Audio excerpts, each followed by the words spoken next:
Hello students, welcome to back my channel judicial Pathshala classes. आज मैं आपके साथ अपने इस लेक्चर में प्राइवेट डिफेंस यानी कि व्यक्तिगत प्रतिरक्षा के बारे में बात करूंगी। क्या आप जानते हैं, अगर सामने वाला व्यक्ति आपके ऊपर प्रहार कर रहा है, आपके ऊपर अगर हमला कर रहा है, तो आप अपने बचाव में भी उसके ऊपर हमला कर सकते हो या उसे चोट कारित कर सकते हो। आइए देखते हैं ये आपको किस धारा में देखने के लिए मिलता है। अगर आईपीसी की बात करें तो आपको आईपीसी में धारा 96 के अंतर्गत प्राइवेट प्रतिरक्षा देखने के लिए मिलता है। और अगर बीएनएस की बात करें तो आपको ये धारा 34 के अंतर्गत देखने के लिए मिलता है। आइए देखते हैं क्या कहती है धारा 34।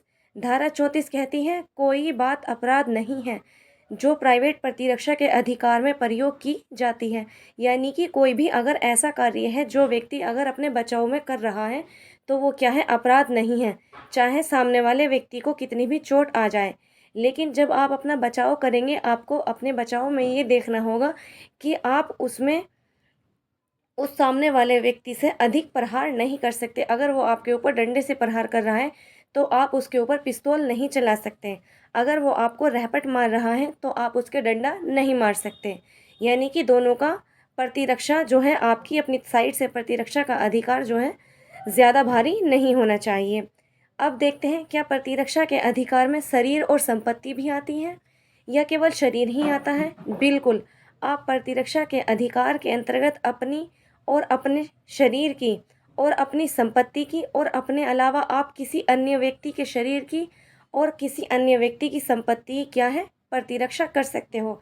चाहे आप उस सामने वाले व्यक्ति को जानते हो या ना जानते हो, आप उसकी व्यक्तिगत प्रतिरक्षा का अधिकार करने का अधिकार रखते हो। लेकिन ध्यान रखना आपको है कि भाई उस प्रतिरक्षा में सामने वाले को आपसे ज़्यादा चोटकारित ना हो जाए। लेकिन यहाँ इसमें भी एक अपवाद है, आपको इस अपवाद को बहुत अच्छे से ध्यान रखना है। मान लीजिए सामने वाला व्यक्ति एक आक्रामक व्यक्ति है और वो आपके पास आकर स्वयं खुद आपके ऊपर हमले की शुरुआत करता है। और जब आप उस व्यक्ति ने आपके ऊपर हमले की शुरुआत की, आपने अपने बचाव में डिफेंस लिया, यानी कि आपने अपने बचाव में भी उसके मारा, तो आप यहाँ पर डिफेंस का दावा कर सकते हैं, व्यक्तिगत प्रतिरक्षा के अधिकार का दावा कर सकते हैं। जिस व्यक्ति ने आपके ऊपर अटेम्प्ट किया आकर, वो व्यक्ति प्राइवेट प्रतिरक्षा के अधिकार का दावा नहीं कर सकता। यानी कि मान लीजिए अगर मैं ही आपके डायरेक्ट आकर आपको थप्पड़ मार दूं, तो मैं यहाँ प्राइवेट डिफेंस का दावा नहीं कर सकती, क्योंकि मैंने आपके ऊपर अटेम्प्ट किया है और अटेम्प्ट करने वाला व्यक्ति कभी भी प्राइवेट डिफेंस का अधिकार का दावा नहीं कर सकता।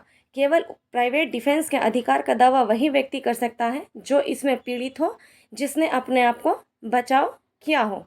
चलिए, मेरे इस छोटे से लेक्चर को सुनने के लिए आपका थैंक यू।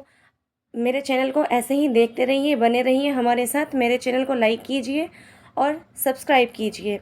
अगर आपको इस छोटे से लेक्चर में कुछ समझ नहीं आए तो आप मुझसे बिल्कुल कमेंट करके पूछ लीजिएगा, मैं आपको आपका डाउट क्लियर कराऊंगी। ठीक है, चलिए, थैंक यू।